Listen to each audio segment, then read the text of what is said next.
ఓ ప్రభువా, నా పెదవులను తెరువుము.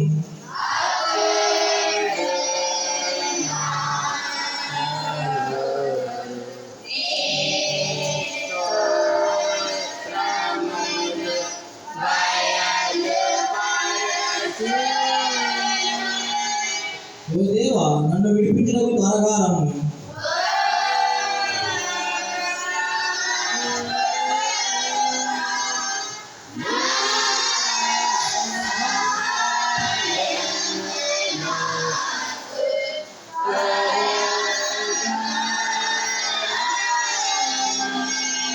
తండ్రికిని కుమారునికిని పరిశుద్ధాత్మకుని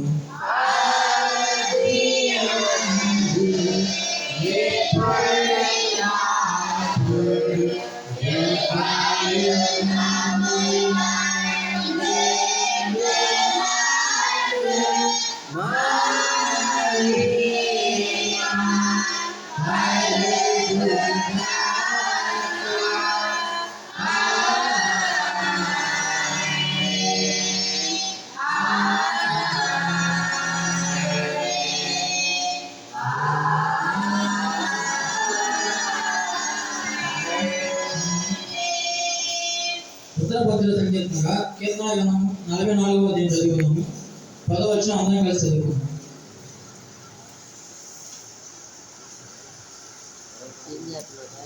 దేవా, పూర్వకాలమున మా పితరుల దినములలో నీవు చేసిన పని గురించి మేము చెవులారా విని ఉన్నాము. మా పితరులు దాన్ని మాకు వివరించిరి.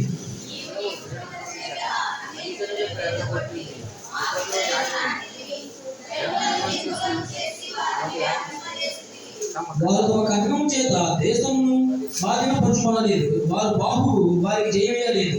నీవు వారిని కటాక్షించితివి కనుక నీ దర్శన హస్తమే, నీ బాహువే, నీ మోకాంతియే వారికి విజయము కలుగజేసేది.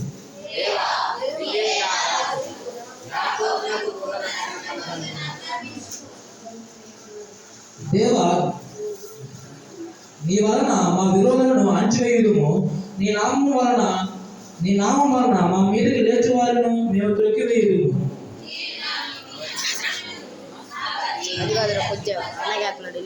మా శత్రువుల చేతిలో నుండి మమ్మల్ని రక్షించు వాడవు నీవే. మమ్మల్ని ద్వేషించు వారిని సిగ్గుపరచు వాడవు నీవే.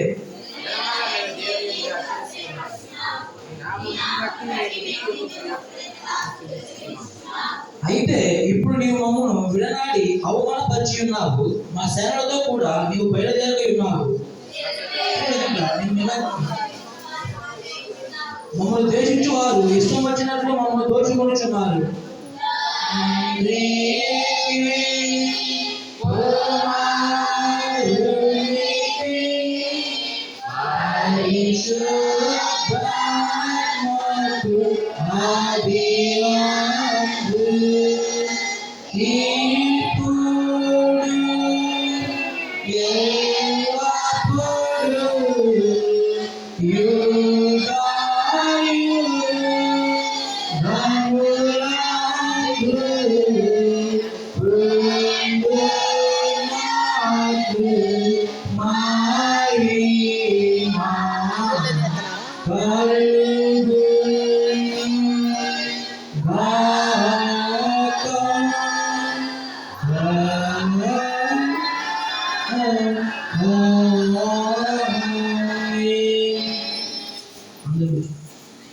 ఈ దినము వరకు ఏర్పరచబడిన బైబిల్ పాఠము చదువుతున్నాము.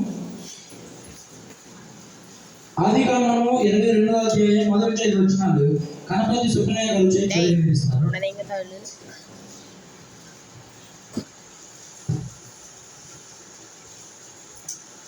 ఆ సంగతులు జరిగిన తరువాత దేవుడు అబ్రహాముని పరిశోధించెను. ఎట్లనగా ఆయన అబ్రహామా అని అతని పిలువగా అతడు చిత్తం ప్రభువా అని.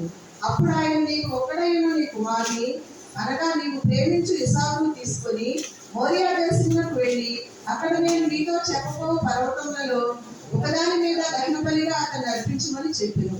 తెల్లవారినప్పుడు అబ్రహాము లేచి తన గాడిదకు గంట కట్టి తన పరివారంలో ఇద్దరిని తన కుమారుడు ఇస్సాకును వెంటబెట్టుకొని దహనబలిలో చీల్చి లేచి దేవుడు తనతో చెప్పిన చోటికి వెళ్ళెను. మూడవ నాడు అబ్రహాము కన్నులెత్తి దూరం నుండి ఆ చోటు చూచి తన పరివారంలో మీరు గాడిదతో ఇక్కడనే ఉండుడి, నేను ఈ చిన్నవాడును అక్కడికి వెళ్ళి దేవునికి మొక్కి మరలా మీ ఎదురుకు వచ్చామని చెప్పి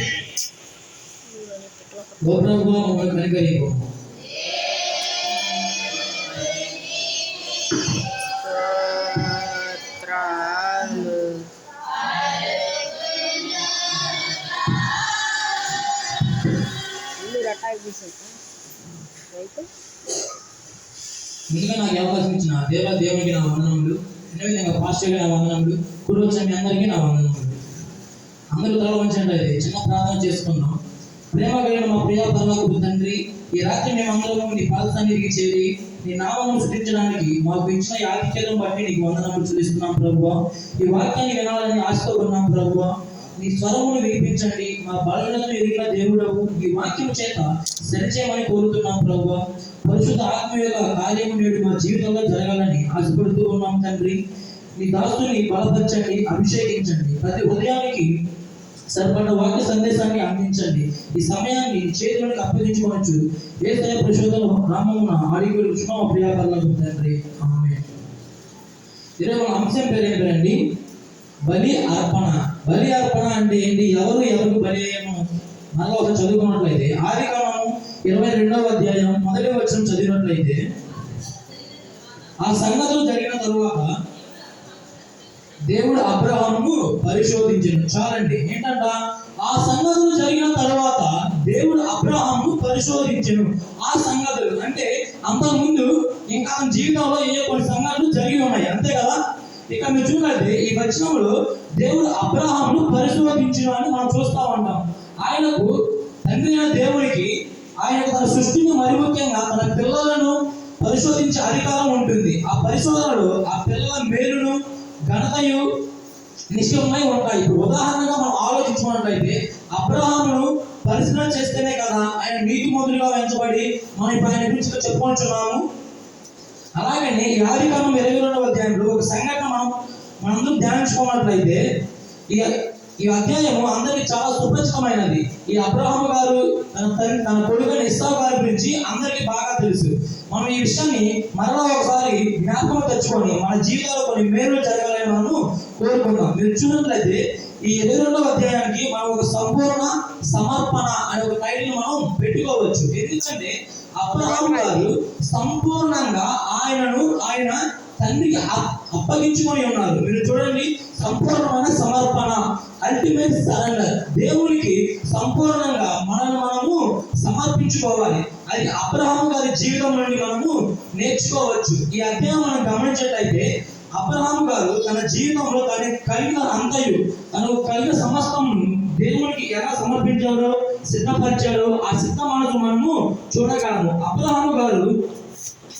అబ్రహాము గారి జీవితంలో చాలా జరిగినాయండి. ఆయనకు ఈరోజు మనం ఉన్నామండి. మనం ఇప్పుడు దేవునికి శరణ రావాలి అంటే సిద్ధపరిచి కలిగి ఉండాలి. అవి ఇప్పుడు నేను అనుకున్నాను, నేను ఇప్పుడు దేవుని పెళ్లిగా బతకాలి అనుకున్నాను. అయిపోయింది ఈ రోజులోనే అవ్వదు. దేవుని పట్ల మనం అవ్వాలి అంటే ఒక్కొక్క మెట్టు మనం ఎత్తుగా రావాలి. ఒక్కొక్క మెట్టు మనకి దేవుడు ఈరోజు నువ్వు ఉన్నావండి. నీవు దేవుడు రావాలి అనుకున్నప్పుడు ఒక 10 days ఉంటావు, లేదా ఒక 5 days ఉంటావు. తర్వాత ఒక సైతాన్ని గిలిపిలి చేస్తా ఉంటుంది మనల్ని, అరే అదేంటి ఇదేంటి అని. అప్పుడు మనం ఏం చేయాలి? నిలకడగా ఉండాలి, సిద్ధపరచుకొని ఉండాలి. దేవుని ఎవరైతే నమ్ముతారో పాపులకు ఏ రోజు అంతకు శోధన రావండి. దేవుని నమ్మువారికే శోధన వస్తాయి. ఎందుకంటే దేవుడిని నమ్మువారికి సైతం ఎప్పుడు గిలిపిలి చేస్తా ఉంటుంది. అందుకే దేవుని నమ్ముకున్న వారికి ఒక్కొక్క మెట్టు ఎక్కుతూ ఉంటారు. ఎక్కడ కూడా అదే చెబుతున్నాడు. ఆ సంగతులు జరిగిన తరువాత అంటే అబ్రహాము గారి జీవితంలో అంతకుముందు మరి ఒక 2 విషయాలు జరిగి ఉన్నాయి. అవి ఏంటో మనం చూసినట్లయితే ఆదికాండము 12వ అధ్యాయం 1వ వచనం చదివినట్లయితే, యెహోవా నీవు లేచి నీ దేశం నుండి, నీ బంధువుల దగ్గర నుండి, నీ తండ్రి ఇంటి నుండి బయలుదేరి నేను నీకు చూపించే దేశంలో వెళ్ళు. చాలండి. ఇక్కడ ఏమన్నాడు? ఇక్కడ ఇది ఒక పరీక్ష. మళ్ళీ అబ్రహాము గారికి మొదటగా జరిగిన పరీక్ష ఏంటంటే, మొదట జరిగిన పరీక్ష ఏంటంటే తనకున్న సంపద కానివ్వండి, తన కుటుంబం కానివ్వండి, తన ఊరు కానివ్వండి, తన దేశం కానివ్వండి, తనకున్న సంపద మొత్తాన్ని విడిచిపెట్టి ప్రభువు వారు చెప్పు దేశానికి వెళ్ళమని తండ్రి అయిన దేవుడు ఆజ్ఞాపించి ఉన్నాడు. ఇది ఆయన జరిగిన మొట్టమొదటి పరీక్ష. ఆ సంగతులు జరిగిన తరువాత అంటే ఇది మొదటిది. ఇంకొక విషయం మనం గమనించుకున్నట్లయితే ఆది కాలము 27:14 వచనంలో ఏమని ఇస్మాయేలును ఆయన సంబంధించిన వారిని విడిచిపెట్టామని తండ్రి అయిన దేవుడు అబ్రహాము సెలవిస్తాడు. అది కూడా ఆయన చేసిన వ్యక్తిగా మనకు కనబడతాడు. అలాగనే మనము కూడా మన జీవితాల్లో కొన్ని ఒక మెట్టు మనము దేవుని ఎదుగువారిగా మనం ఉండాలి. అంటే ఏంటి, ఇప్పుడు మనం ఉన్నామండి, ఈరోజు మనం రక్షణ తీసుకొని ఉన్నాము. రక్షణ తీసుకున్న వెంటనే 100% మనం దేవునికి స్థానాయిపోయాడా? కాదు. ఈరోజు మన రక్షణ తీసుకున్నామంటే నేను అయిపోయింది, నేను దేవుని బిడ్డగా బతుకుతున్నాను అని అనడానికి లేదు. ఎందుకంటే అప్పటి నుంచి మన నిజ జీవితము మొదలవుతుంది. అప్పటి నుంచి మనకు చాలా ఎదురవుతూ ఉంటాయి. వాటిని ఎదుర్కొని మనకు దేవునికి ఒక్కొక్క మెట్టు ఎక్కుతూ మనము దేవునిలోకి రావాలి. ఈరోజు చాలా మంది అంటూ ఉంటారు, అన్నా నేను దేవునిలోకి వచ్చినాక చాలా ఇబ్బంది పడుతున్నాను, రాకముందు చాలా ఎంజాయ్గా తిరిగాను అని. ఎందుకంటే దేవునిలోకి రాకముందు లోకం మొత్తం ఒక పాపపు లోకము, ఇది ఒక మురికి లోకము. ఈ పాపపు లోకము, ఈ మురికి లోకం మనము అట్రాక్ట్ చూపిస్తూ ఉన్నది. అలా తిరగాలి, ఇలా తిరగాలి, ఇలా ఉండాలి. అందుకని మనం పాపంలో జీవించినప్పుడు మన మనసుకు కానీ మనకి ఎటువంటి ఇబ్బంది ఉన్నది. ఎందుకంటే ఇది నా ఊరు, ఇది నా జీవితం అలాంటి మాటలు వస్తూ ఉంటాయి. కానీ ఏ రోజైతే మనం దేవునిలో అడుగు పెడతామో ఆ రోజు మనకు కొన్ని ఇబ్బందులు ఎదురవుతూ ఉంటాయి. ఎందుకంటే మనం కిలిపి చేస్తూ ఉంటారు. ఈ లోకపరమైన అలవాట్లకు, ఈ లోకపరమైన మాటల తీరులకు మనల్ని లోకదీసుకునే పనులు మన జీవితానికి వస్తూ ఉంటాయి. అప్పుడు మనము ఈ అబ్రహాము వలె సిద్ధపరచబడి ఉండాలి. మనము కూడా ప్రభువు వారు రమ్మంటే ఈ ఊరును, ఈ దేశంను వదిలివేసి వెళ్ళువారిగా మనము ఉండాలి. మీరు చూడండి, ఇప్పటి వరకు జరిగిన విషయాలు ఒక లెక్క అయితే అబ్రహాము గారిలో జీవితంలో ఇప్పుడు జరిగిన విషయాలు మరొకటి. చూడండి, అబ్రహామా అని పిలువగా అతడు చిత్తము ప్రభువా అనేను. 2వ వచనం చదవండి. అప్పుడు ఆయన నీకు ఒక్కడే ఉన్న నీ కుమారుని అనగా నీవు ప్రేమించి ఇస్సాకుని తీసుకొని బొరియా దేశంలోకి వెళ్ళి అక్కడ నేను నీకు చెప్పబో పర్వతం ఉన్నాడు, దాని మీద దహన బలిగా అర్పించుకొని చెప్పారు. చూడండి, ఇక్కడ ఏమంటున్నాడు, అబ్రహామా అని పిలిచినప్పుడు చిత్తము ప్రభువా అనేను. అప్పుడు ఆయన నీకు ఒక్కడే ఉన్న నీ కుమారుని అనగా నీవు ప్రేమించు ఇస్సాకును ఏంటన్నాడు అని, నీకు ఒక్కడే ఉన్న నీ కుమారుని అన్నాడు. కానీ ఇక్కడ ఇంకో పదం ఒత్తి పలుకుతాడు. చూడండి, నీవు ప్రేమించు ఇస్సాకును, నీవు ప్రేమించు ఇస్సాకును తీసుకొని మొరియా దేశంలోకి వెళ్ళి అక్కడ నేను నీకు చెప్పబో పర్వతంలో ఒక దాని మీద దహన బలిగా అతను నడిపించమని చెప్పాను. ఎప్పటి వరకు చేసినామని ఒక లెక్క అయితే ఇప్పుడు వచ్చేది ఒక అగ్ని పరీక్ష. అవునా కాదండి? ఈ రోజు మనం ఉన్నాము, మన కన్న బిడ్డలకు మన బిడ్డలకు చిన్న దెబ్బ ఒకటి తగిలి అల్లాడిపోతాం. లేదా చిన్న దెబ్బ అలాంటివి యాక్సిడెంట్ వెలుగులాడిపోతూ ఉంటాము. అలాంటిది మన కన్న కొడుకుని మనమే బలివ్వడం అంటే అది ఒక అగ్ని పరీక్షనే మనం చెప్పుకోవాలి. ఇక్కడ ఇది అబ్రహాము గారి జీవితంలో జరుగుతున్నది. ఏంటి, అబ్రహాము గారికి లేక పుట్టిన కుమారుడు ఇస్సాకు. అది కూడా ఎన్ని సంవత్సరాల తర్వాత? 100 సంవత్సరాల తర్వాత పుట్టినటువంటి వ్యక్తి. ఏంటి, 100 సంవత్సరములు అంటే ఆ ప్రాణము ఎంత వెలుగులాడిపోతుందో మనం చూస్తూ ఉన్నాము. ఇది ఒక అగ్ని పరీక్ష. కానీ ఇక్కడ అబ్రహాము గారు సరే ప్రభువా నేను ఒక 2 days ఆలోచించుకుని చదువుతాను, లేకపోతే నా భార్యను అడగాలి, నా ఇంటికి పోవాలని చెప్పారా? లేదండి. ఒకసారి ఆలోచన చేయండి. ఈ రోజు మామూలుగా చెబుతున్నాను, ఒక తండ్రి తన కొడుకుని తీసుకొని వెళ్ళి పడి ఉంటే ఇంటికి వచ్చాక వాళ్ళ భార్య ఆయన ఎందుకు చెప్తుంది, నువ్వే తాగలేవు, నువ్వే పడేసావు అన్నది. అలాంటిది కన్న కొడుకుని తీసుకొని వెళ్ళి భరించడానికి వెళ్ళాడు. అలాంటప్పుడు ఆ పిల్లవాడిని తీసుకురాని వచ్చాడంటే ఆ భార్య ఇక బతికిస్తుందా అతన్ని? ఎన్ని మాటలు, ఎంత దాచుడు ఇంట్లో. కానీ అతను తన భార్యకు చెప్పలేదు. కనీసం సరే ప్రభు నాకు 2 టైం ఇవ్వండి ఆలోచించుకోవడానికి అనలేదండి. అతను వెంటనే ప్రభు 3వ వచనం చదవండి. తెల్లవారినప్పుడు అబ్రహాము లేచి తన గాడిదకు కట్టకట్టి తన పనివారిలో 2 తన కుమారుడు ఇస్సాకును వెంట పెట్టుకొని దహన బలి కొరకు కట్టెలు చేయించను. చాలండి. ఏమంటే ఇక్కడ తెల్లవారినప్పుడు అంటే ప్రభువు వారు రాత్రి జరిగితే ఆయన పొద్దున్నే లేచి వెళ్ళిపోయి కర్రలు చీల్చుకుంటూ ఉన్నాడు, పగలగొట్టుకొని ఆ దహన బలికి సిద్ధపరుచుకుంటూ ఉన్నాడు. అంతేగాని దేవుడా మరి నా రెండో టైం ఏమండి, మరి నా కుమారుడు నాకు లేకలేకపోయిన వ్యక్తి అని అనలేదండి. ఆయన దేవుని నమ్మిన వ్యక్తి మనకు కనబడుతున్నాడు. అబ్రహాం గారు ఆయన తండ్రి అయిన దేవుణ్ణి నమ్మిన వ్యక్తిగా మనకు కనబడుతూ ఉన్నాడు. మీరు చూడండి, మనకు లేఖనం సెలవిస్తుంది. ద్వితీయోపదేశ కాండము 6వ అధ్యాయం 5వ వచనంలో ఏం చెబుతుందంటే, ద్వితీయోపదేశ కాండము 6వ అధ్యాయం 5వ వచనం, నీ పూర్ణ హృదయంతోను, నీ పూర్ణ ఆత్మతోను, నీ పూర్ణ శక్తితోను నీ దేవుడిని యెహోవాను ప్రేమింపవలెను. చాలండి. ఏమన్నారు ఇక్కడ? నీ పూర్ణ హృదయంతోను, నీ పూర్ణ ఆత్మతోను, నీ పూర్ణ శక్తితోను నీ దేవుడిని యెహోవాను ప్రేమింపవలెను. ఈ రోజు నీవు నేను ఎలా ప్రేమిస్తూ ఉన్నాం దేవుణ్ణి?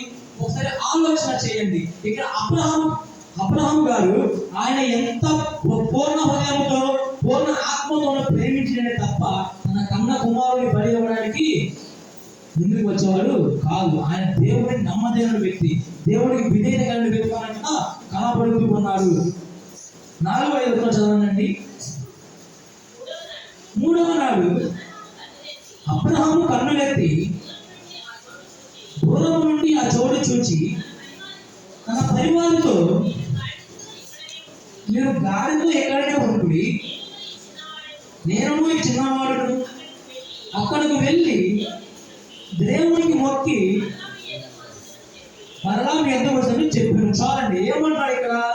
మరలా వచ్చేది మొక్కి అని పలికిన పదాన్ని ఇంగ్లీష్ బైబిల్లో మొట్టమొదటిసారిగా వాడింది ఎక్కడ? వార్షిప్. మొక్కి అనగా వర్షిప్. అంటే ఇంగ్లీష్ బైబిల్లో వర్షిప్ అనే పదాన్ని ఉపయోగించింది ఈ ఆదికాండము 22వ అధ్యాయంలోనే మొట్టమొదటిసారిగా ఉపయోగించారు. తెలుగులోనికి దీన్ని చేసినప్పుడు ఇంగ్లీష్ లో వచ్చిన మొదటి పదం వర్షిప్, మొక్కి అనగా. ఇది మీరు చూడలేదు. ఇక్కడ ఈ వచనం బట్టి మనకి ఏం కనబడుతుంది? కాబట్టి ఇక్కడ 4వ వచనం 3వ నాడు అంటే వాడు వెళ్ళడానికి ఎన్ని డేస్ పట్టిందండి? 3 రోజులు పట్టింది. ఆ కొండపైకి వెళ్ళడానికి ప్రయాణాలు 3 రోజులు పట్టింది. ఇక్కడ కాబట్టి విశ్వాసులు దేవునికి ఆరాధించామంటే నోటితోనూ చేతులతోనూ చేసేది మాత్రమే కాదండి. ఈరోజు మనం చర్చికి వచ్చేసి నోటితో దేవుడిని ప్రార్థిస్తూ వెళ్ళిపోయి ప్రార్థన చేసుకుంటే సరిపోదండి. మనం నోటితోనూ చేతులతో చేస్తే సరిపోదు. మనం అబ్రహాము దేవుని మాటకు విధేయులమై మనం ఉండాలి. ఎలాగా అబ్రహాము ఎలా అయితే తండ్రి అయిన దేవునికి విధేయత కలిగి ఉన్నాడో అలా మనం కూడా విధేయత కలిగి ఉండేవారుగా ఉండాలి. అలాంటి విధేయత లేని ఆరాధనను దేవుడు అసహించుకుంటాడు. ఎందుకంటే ఈ రోజు వచ్చి ప్రభా అని వెళ్ళిపోయి రోడ్డు మీద ఏదో ఒక మనిషి పడిపోయో చనిపోయేదో ఉంటే నాకేందుకు అనుకుంటా? అది విశ్వాసమా? అది దేవుడి బిడ్డ నష్టమా? ఒకసారి ఆలోచన చేయండి. అలాంటి విధేయతను దేవుడు అసహించుకున్నాడు. అందుకే ధర్మశాస్త్రం మనకి చెబుతుంది. చూడండి, సామెతల గ్రంథము 28వ అధ్యాయం 9వ వచనం చదివినట్లయితే, సామెతల గ్రంథము 28వ అధ్యాయం 9వ వచనం, ధర్మశాస్త్రము వినబడకుండా చెవిని తొలగించుకోవడానికి ప్రార్థన హేయము. చాలండి. ఏమన్నాడు? ధర్మశాస్త్రంలో వినబడకుండా చెవిని తొలగించుకోవడానికి ప్రార్థన హేయము.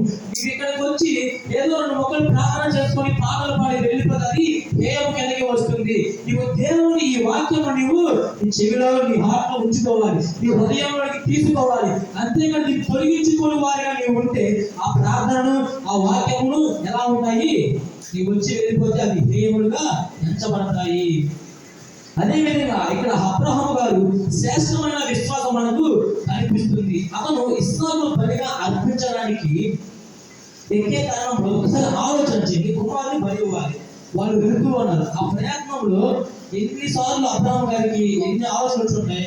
నాకు లేకపోతే కుమారుడు మనసులో వస్తాయి కదా, చెప్పలేకపోయినా సరే ఏంటి మరి నా జీవితం ఏంటి, నా కుమారుడు ఏంటి, నాకు పుట్టాడు అని ఎన్ని ఆలోచనలు వచ్చినా ఒకసారి ఆలోచన చేయండి. కానీ ఇవన్నింటి పక్కన పెట్టి తీసుకొని వెళ్తూనే ఉన్నాడు. అంతేకాక పనివారితో ఏమని చెబుతున్నాడు? పనివారితో మేము దేవునికి మొక్కి మరలా వస్తాము అంటూ ఉన్నాడు. చూడండి 4వ వచనంలో తన పనివారితో మీరు గాడితో ఇక్కడనే ఉండి నేను ఈ చిన్నవాడును అక్కడికి వెళ్ళి దేవునికి మొక్కి మరలా మీ ఎద్దకు వచ్చినట్టు చెప్పు. చాలండి. ఏంటంట? మరలా మీ ఎద్దకు వచ్చేదని చెబుతున్నాడు. ఎందుకంటే అబ్రహాము గారికి ఒక నమ్మకం ఉన్నది. అదేంటంటే అబ్రహాము గారి కుమారుడు ఇస్సాకు ద్వారానే తన కుటుంబం నక్షత్రం వలె అభివృద్ధి చెందుతుంది తండ్రి అయిన దేవుడు వాగ్దానం చేసి ఉన్నాడు. ఆ వాగ్దానాన్ని నమ్మిన వ్యక్తి అబ్రహాము. చూడండి, ఆదికాండము 15వ అధ్యాయం 5వ వచనంలో, ఆదికాండము 15వ అధ్యాయం 5వ వచనం, మరియు ఆయన వెలుపలికి అతన్ని తీసుకొని వచ్చి, నీవు ఆకాశం వైపు తేలి చూచి నక్షత్రములు లెక్కించుటకు నీ చేతనైతే లెక్కించమని చెప్పి, నీ సంతానం అలాగునని అలాగవని చెప్పాను. చాలండి. ఏమంటున్నారు? మనందరం ఎవరి సంతానము? మనందరము ఎవరి సంతానము? అబ్రహాము గారి సంతానమేనండి. మరి మనం లెక్కించాలని అవుతుందా? ఇలా అని నక్షత్రం వలె ఆయన అభివృద్ధి పరిచాడు. అందుకని ఇక్కడ అబ్రహాము గారి ధైర్యం అనేది ఏంటి? ఇస్సాకు ద్వారానే నా కుటుంబము నక్షత్రము వలె విస్తరిస్తుంది అని ఒక నమ్మకము అతనికి ఉన్నది. కానీ అతను ఏమనిపిస్తూ ఉంటాడు, మరి ఇంతవరకు నేను ఎప్పుడు చనిపోయిన వ్యక్తిని లేపలేదు కదా, మరి ఏంటి అనే ఆలోచన ఆయన హృదయంలోకి వచ్చి ఉంటుంది. పిల్లగా ఆ నిబంధన నెరవేరాలంటే ఇస్సాకు బ్రతికే ఉండాలి. కాబట్టి అబ్రహాము తనకు వాగ్దానం చేసిన దేవుడు నమ్మదగిన వాడును, ఆయన ఇస్సాకు చనిపోయినను మరలా బ్రతికిస్తాడని విశ్వసిస్తున్నాడు అబ్రహాము. చూడండి, ఎబ్రీ రాసిన పత్రిక 11వ అధ్యాయం 17-19 వచనాలు మీరు చదివినట్లయితే, అబ్రహాము శోధింపబడి విశ్వాసమును బట్టి ఇస్సాకును బలిగా అర్పించెను. దేవుడు ఆ వాగ్దానం సంతోషముతో అంగీకరించెను. ఇస్సాకు వలనైనది నీ సంతానం అనబడెను అని ఎవరితో చెప్పబడెనో ఆ అబ్రహాము మృతులను సైతం లేపుటకు దేవుడు శక్తిమంతుడని యోచించిన వాడే తన ఏక కుమారుని అర్పించి కుమార రూపముగా అతని ముద్ర నుంచి మరలా పొందిన. ఆయన ఏదైతే కోరుకున్నాడో అదే ఇక్కడ జరిగి ఉన్నది. ఎందుకంటే ఇస్సాకు ద్వారా నా వంశము అభివృద్ధి పొందుతుంది, నక్షత్రం వల్ల విస్తరిస్తుంది అనే అంశము ఇక్కడ ఉపమాన రీతిగా అతను మృతులోని మరలా పొందెను. మృతులో నుండి మరలా పొందినని ఇక్కడ లేఖనము సెలవిస్తుంది. నిజానికి అబ్రహాము దేవుడు ఆ బలిని అడ్డగిస్తాడని ఊహించలేదు పిల్లరా. చంపిన తరువాత కూడా ఆయన మరలా బ్రతికిస్తాడని విశ్వాసించాడు. అది నిజంగా గొప్ప విశ్వాసం. అయితే అతను ఎందుకు బాధపడుతున్నాడు? ఇప్పుడు ఇంకొక మెలిక ఉంది. ఏంటది? కుమారుని బలిగా ఇవ్వమన్నది ఓకే, కానీ అదే కన్న కుమారుని తన మెడపైన కత్తి పెట్టి బలిగా నరగడం అనేది ఒక తండ్రికి మానసిక వేదన. అది ఇక్కడ ఇప్పుడు ఇంకొక బాధ అని కలుగుతూ ఉంటుంది. అవునా కాదా? ఒకసారి ఆలోచన చేయండి. బలిగా కత్తిల మీద పెట్టి కత్తి ఎత్తుకు అన్నారు అంటే కత్తితో అదే నరగాలి. అది ఇంకో మానసిక వేదన. ఇక్కడ అబ్రహాము గారు అలాంటి ఎన్ని వేదనలను భరిస్తూ కూడా కానీ తండ్రి ఆజ్ఞను గైకొను వారుగా ఉన్నారు, ఆ ఆజ్ఞను పాటించు వారుగా ఉన్నారు. ఆయన ఎందుకు విధేయులు కలిగి ఉన్నట్లుగా మనకి లేఖనము సెలవిస్తూ ఉన్నది. అదే ఆదికాండములు 6, 7, 8 వచ్చిన చదవండి. 8వ అధ్యాయం. దహన బలికి కత్తెలు తీసుకొని కుమారులకు ఇస్సాకు మీద పెట్టి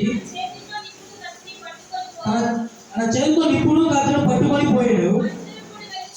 వారిద్దరు కూడి వెలుచుండగా ఇస్సాకు తన తండ్రి అయిన అబ్రహాముతో నా తండ్రి అని పిలిచాడు.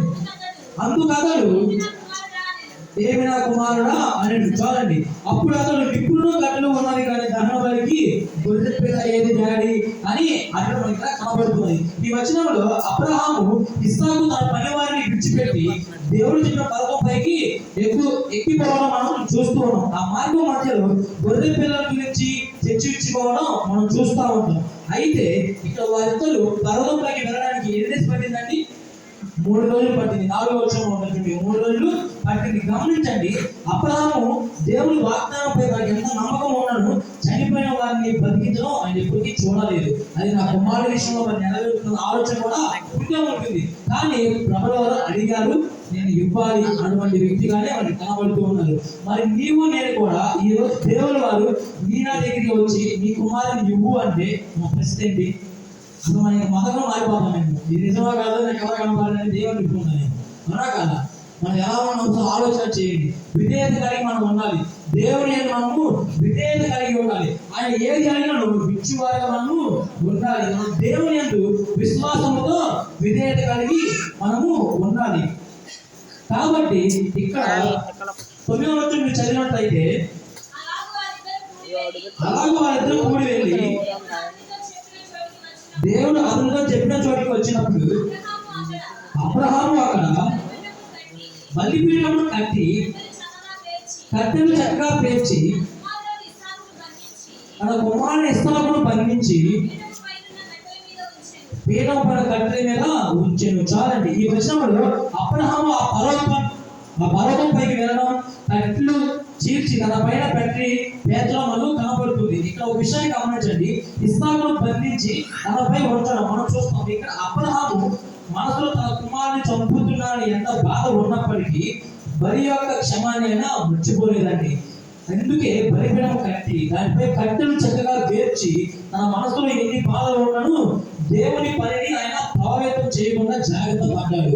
ఈ రోజు నీవు నేను కూడా దేవుని పని పైన ఆలోచనలు ప్రభావితం పడకుండా మనము చూసుకోవాలి. ఏంటి ఇప్పుడు నీవు ఉన్నావు, నీవు రక్షణ పడ్డావు, అదే మరి నేను ఇంతకుముందు చాలా తప్పుడు పాపాలు చేస్తేనే మరి నిజంగా దేవుడు రక్షిస్తాడా అని నువ్వు ఆలోచన చేస్తూ ఆ ఆలోచనను ఆ దేవుని పని పైన ప్రభావితం చేయకూడదు.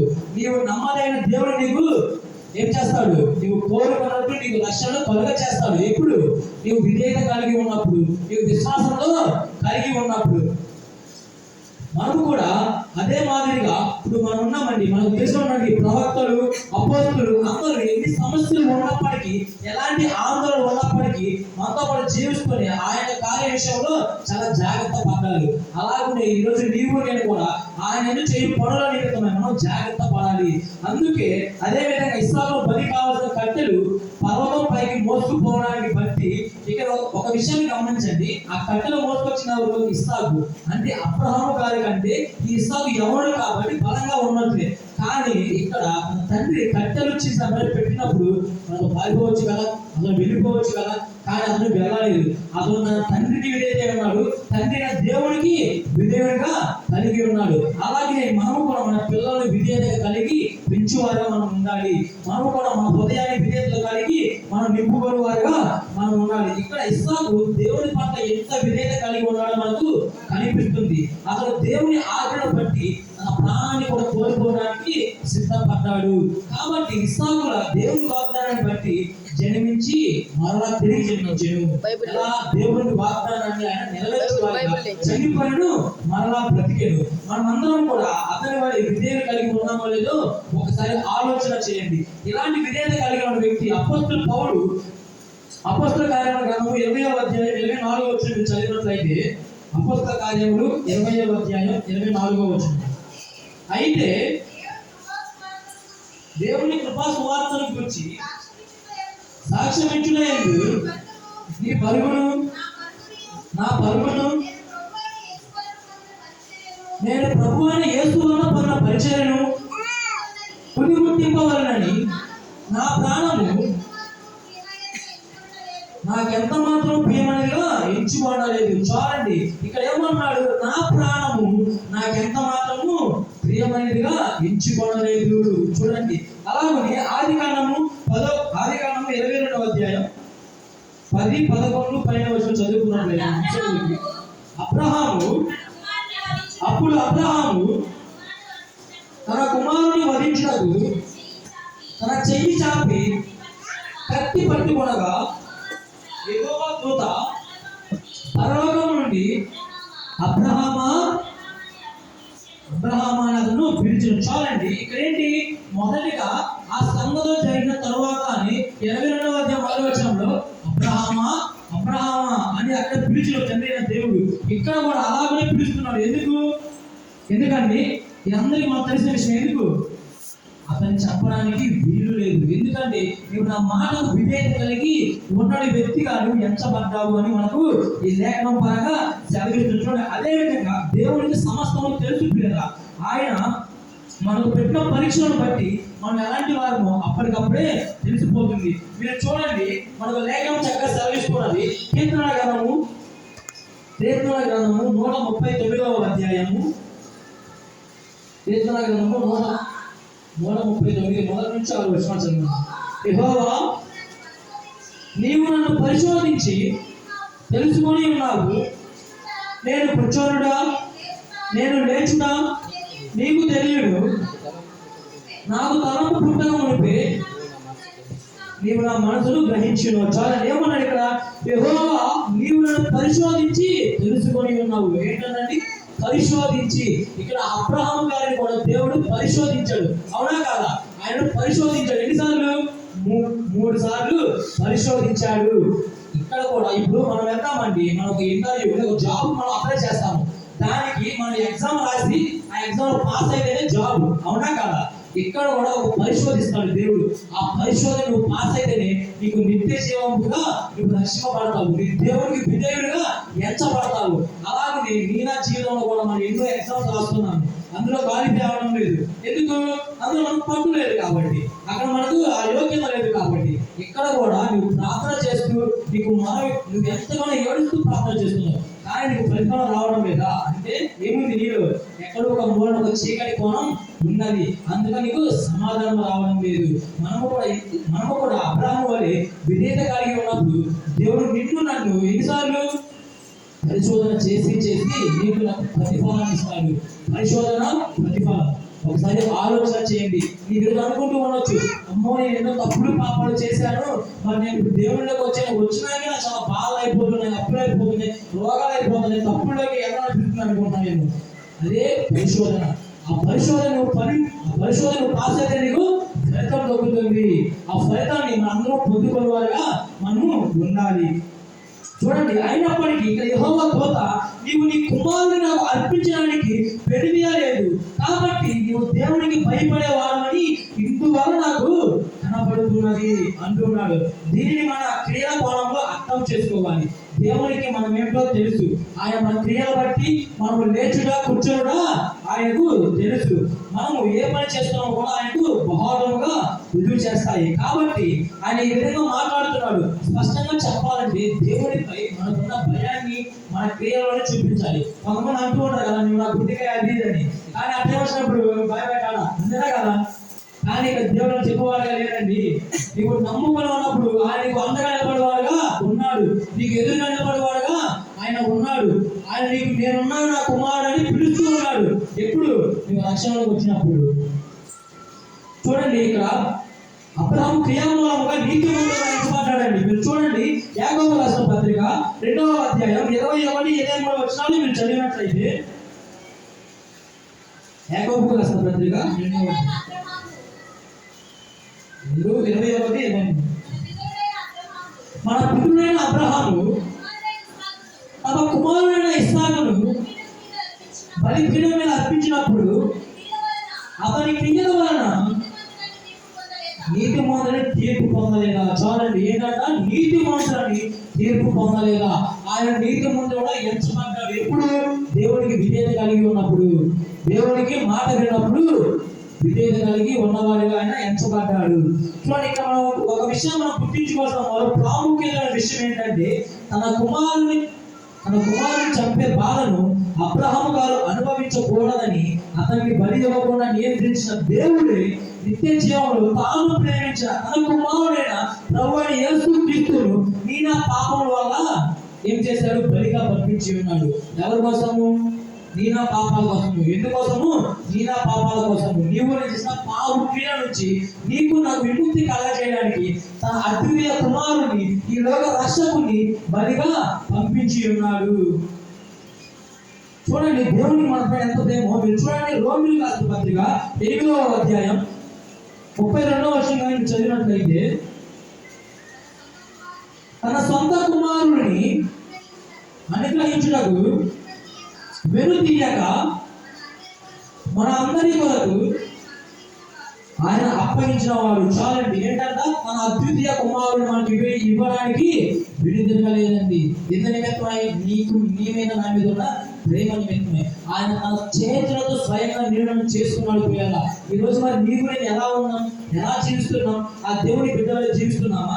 అంతేకాదు నిన్ను తన చేతులతో చేయడమే కాకుండా తన అద్వితీయ కుమారుడైన ప్రభు అయిన క్రీస్తును ఈ లోకానికి పంపి నీవు నేను చేసిన ఈ పాపాల నిమిత్తమై తనను బలిగా అర్పించి ఉన్నాడు. ఎవరి కొరకు? నీ కొరకు, నా కొరకు. ఎందుకు కొరకు? నీ నా పాపాల కొరకు. మరి ఈరోజు నీవు నేను ఎలా ఉన్నాము? అబ్రహాము వలె నీతిమంతులుగా ఉన్నామా?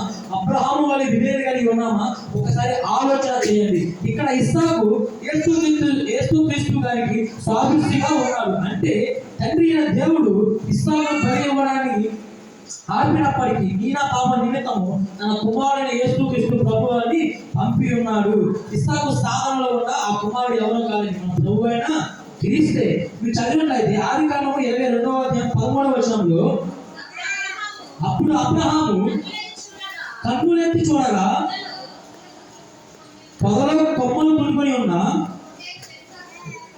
ఒక పొట్టేలు కనబడింది. చూడండి ఏంటంటే 13వ వచనంలో, అప్పుడు అబ్రహాము కనులెత్తి చూడగా ఆ పొట్టేలును పట్టుకొని పొదలో కొమ్మలు తగులుకొని ఉన్న ఒక పొట్టేలు మీద కట్టున కనబడింది. అబ్రహాము వెళ్ళి ఆ పొట్టేలును పెట్టుకొని తన కుమారుడికి మారుగా పెట్టి దహన బలిగా అర్పించాను. చూసారా అండి? ప్రభులో ఆ కత్తిని లేపినప్పుడు ఓ అబ్రహామా అని ఆపి దాని బదులుగా అక్కడ ఒక గొర్రె పిల్లను చూపించున్నాడు. ఆ గొర్రె పిల్ల ఎవరు కాదండి, మన ప్రభు అయిన క్రీస్తే. ఇదిగో లోక పాపమును మోసుకొని పోవు దేవుని గొర్రె పిల్ల. ఎవరా గొర్రె పిల్ల? ఇప్పుడు అక్కడ బలిపీఠం పైన బలి పశువు అయిన ఎవరు? దేవుని గొర్రె పిల్ల. ఆ దేవుని గొర్రె పిల్ల ఎవరు? మన ప్రభు అయిన క్రీస్తు. ఇదిగో లోక పాపమును మోసుకొని పోవు దేవుని గొర్రె పిల్ల. సహోదరి సహోదరి విషయాన్ని గమనించండి. ఆయనకు నీవు నేను ఈరోజు మన తల్లిదండ్రులకు ఎలా అయితే ప్రియ కుమారులుగా ఉన్నామో అలాగే ఆయన కూడా దేవునికి ప్రియ కుమారుడు. అంతేకాదు ఆయన అద్వితీయ కుమారుడు, ఆయన లోక రక్షకుడు. అయినప్పటికీ నీ కొరకు నా కొరకు మన తండ్రి అయిన దేవుడు తన కుమారుడైన ప్రభు అయిన క్రీస్తును నీ నా పాప నిమిత్తమై బలిగా అతను అర్పించి ఉన్నాడు. ఇక్కడ ఆ బలిగా అర్పణ చేసింది ఎవరు? మన ప్రభు అయిన క్రీస్తు. ఇదిగో లోక పాపం మోసుకొని ప్రభు దేవుని గొర్రె పిల్ల. మీరు చూడండి హెబ్రీయుల రాసిన పత్రిక 9వ అధ్యాయం 28వ వచనం చదివినట్లయితే, హెబ్రీయుల రాసిన పత్రిక అలాగుననే క్రీస్తు కూడా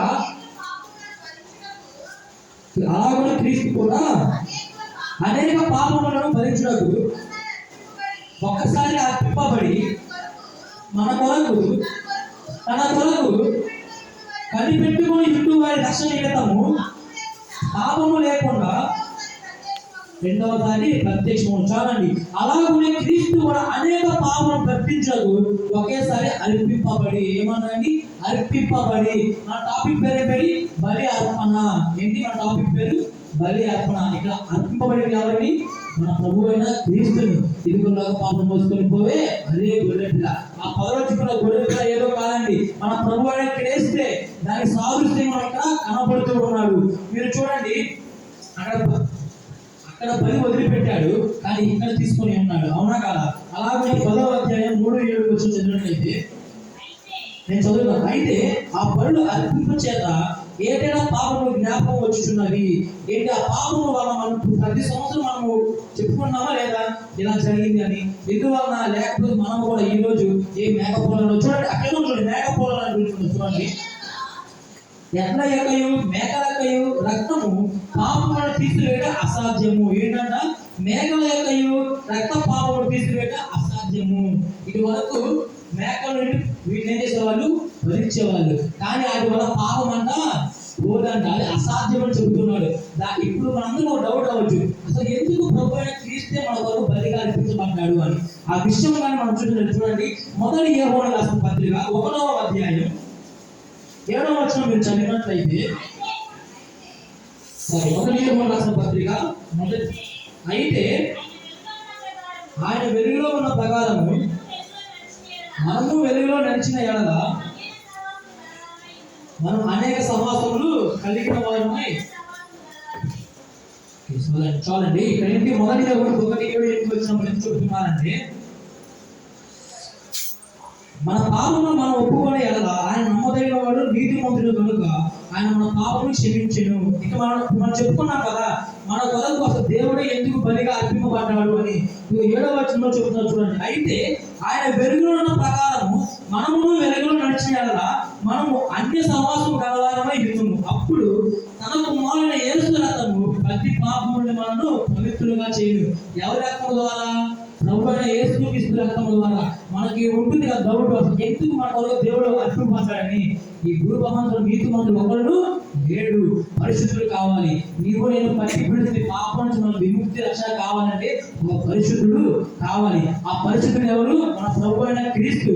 ఆయన మీ కొరకు నా కొరకు బలి అర్పణ చేసి నీకు నాకు రక్షణను విమోచనను కలిగిన వ్యక్తిగా మన ఇక్కడ కనబడుతూ ఉన్నాడు. మరి నీవు నేను కూడా అబ్రహాము వల్ల మన జీవితంలో విధేయత కలిగి ఉన్నామా? ఒకసారి ఆలోచన చేయండి. మీరు అక్కడ కింద వచ్చిన చదివినట్లయితే 14వ వచనం, ఆదికాండం 22:14 వచనంలో దాని ఒక పేరు పెట్టి ఉన్నది చూడండి. యెహోవా యూరే అనే పేరు పెట్టి ఉన్నారు కదా, చూడండి. యెహోవా యూరే అనగా యెహోవా చూచుకొనెను. ఏంటి? తండ్రి అయిన దేవుడు చూచుకొనెను. మన అందరి పాపములను కడిగి వేయడానికి ఆయనే కదా చూచుకున్నది. తన కుమారుడిని బలిగా పంపించి నీకు నాకు విముక్తిని కలుగ చేశాడు, రక్షణను కలుగ చేశాడు. మరి ఈరోజు నీవు నేను ఎలా ఉన్నాము? ఆయన నిన్ను నన్ను ప్రేమించి తన అద్వితీయ కుమారుని పంపించి నీకు నాకు రక్షణను విమోచనను కలుగ చేసి ఉన్నాడు. మరి ఈరోజు నీవు నేను మన సమృద్ధి ఎలా ఉంది, మన ఆలోచన ఎలా ఉంది, మన జీవిత శైలం ఎలా ఉంది ఒకసారి ఆలోచన చేయాలి. మనందరం కూడా ఈ అబ్రహాము వారి మన జీవిత మేలు జరగాలని కోరుకున్నాము. ఇక్కడ మీరు చూసినట్లయితే అబ్రహాము వారి బట్టి మనకు కొన్ని కనపడుతూ ఉన్నాయి. ఒకటి పరిశోధన ఫలితం, రెండవది విశ్వాసం విధేయత. మనం కూడా దేవుని యందు విశ్వాసం విధేయత కలిగి ఉన్నవారుగా మన జీవితాల్లో మనం కూడా అబ్రహాము వారి కొన్ని గొప్ప మేలు మన జీవితాల్లో జరగాలని కోరుకుంటూ దేవుడి ఇచ్చిన వాక్యము దీవించిన కాక.